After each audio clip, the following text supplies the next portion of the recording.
یو ځل پیغمبر صلی الله علیه وسلم وفرمایل الله تعالی به په ورځ د حساب باندې فرمایي ګناهګارانو نن تاسې بیل شئ. د آدم اولادونو آیا ما تاسې ته هدایت نه و کړی چې د شیطان به نه منئ هغه ستاسې ښکاره دښمن دی او یوازې زما بندګي وکړئ همدغه سمه لار ده.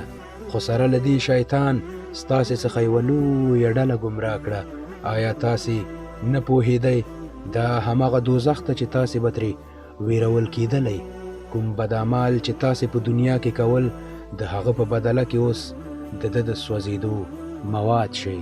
او بیا به موږ د دوی خولې په مهرونو بندوو او د دوی لاسونه به زموږ سره خبرې وکړي او پښې به یې پرې ګواهي وایي چې دوی په دنیا کې څه کارونه کول.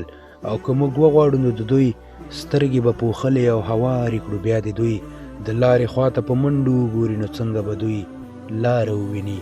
او که موږ وغواړو نو دوی به په خپل ځای په داسې شان میخ کړي پرېږدو چې نه به د مخکې تلو وس ولري او نه به د بیرته ستنېدلو. او چاته چې موږ ډېر عمر ورکو نه د هغه جوړښت سرچپه کوو. په سپینګیریتوب کې لکه ماشوم داسې شي. آیا د دغه حالاتو په لیدو سره دوی نه پوهیږي؟ او موږ دغه پیغمبر صلی الله علیه وسلم ته شعر نه دی ورزده کړی او نه شاعري له ده سره ښایي.